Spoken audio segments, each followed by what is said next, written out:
Baik, Assalamualaikum warahmatullahi wabarakatuh.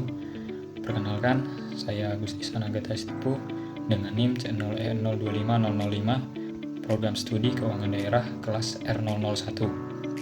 Di sini saya akan menjelaskan presentasi saya dengan materi pengantar perpajakan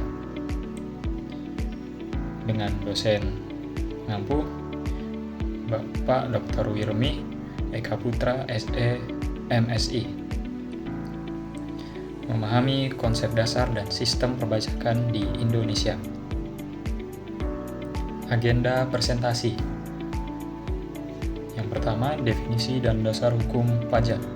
Yang kedua, unsur-unsur pokok pajak. Yang ketiga, fungsi utama pajak. Yang keempat, penggolongan jenis pajak. Kelima, sistem pemungutan pajak. 6. Asas-asas Adam Smith.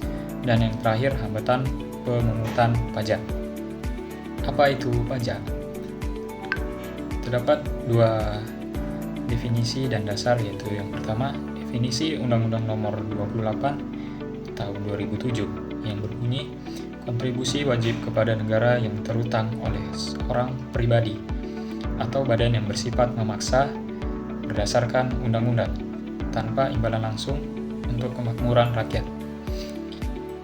Adapun dasar hukumnya yang utama yaitu Pasal 23A Undang-Undang Dasar 1945. Pajak dan pungutan lain yang bersifat memaksa diatur dengan undang-undang. Ada 4 unsur pokok pajak, yaitu subjek pajak, wajib pajak atau orang pribadi yang membayar pajak, contoh karyawan atau badan yaitu PT dan CV. Yang kedua, objek pajak, sasaran yang dikenakan pajak, contohnya penghasilan, tanah, bangunan, dan barang mewah. Yang ketiga, tarif pajak, dasar pengenaan nilai pajak, baik berupa presentasi maupun jumlah tetap. Dan yang terakhir, kontrak prestasi. Tidak ada imbalan langsung, manfaat dirasakan secara kolektif, yaitu fasilitas umum. Fungsi pajak dalam negara, fungsi budgeter atau anggaran, sumber utama pendapatan negara untuk membiayai belanja rutin, yaitu pegawai negeri sipil dan pembangunan nasional APBN.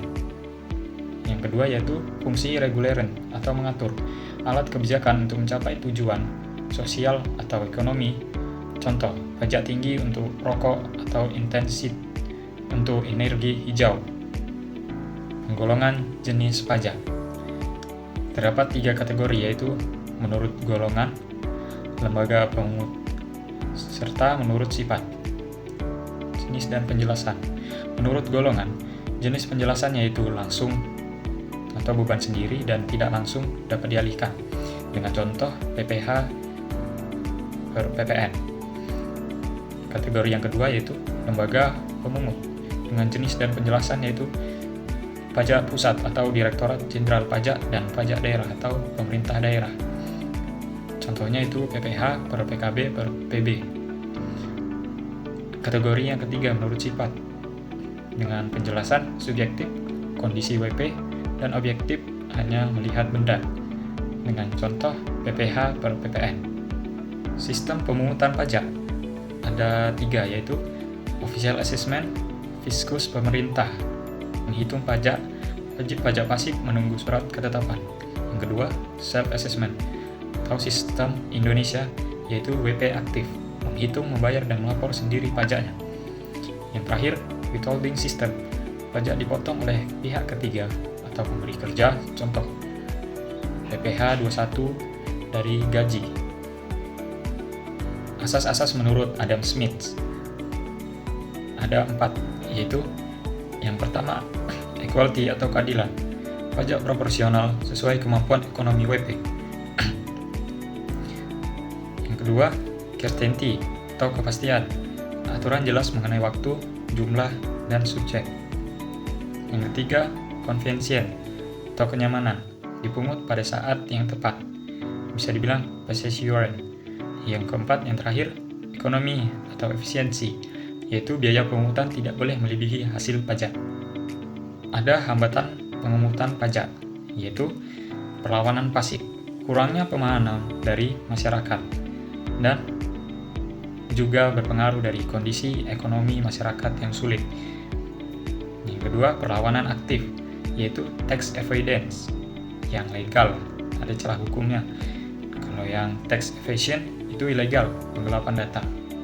Intisari materi, pajak adalah tulang punggung pembangunan dan kesejahteraan nasional. Harus berasaskan keadilan, kepastian hukum, dan efisiensi. Sistem self-assessment di Indonesia menuntut kepatuhan sukarela dari wajib pajak. Kesadaran pajak adalah wujud nyata bela negara di era modern. Sekian penjelasan dari saya, kurang dan lebihnya saya minta maaf. Wassalamualaikum warahmatullahi wabarakatuh.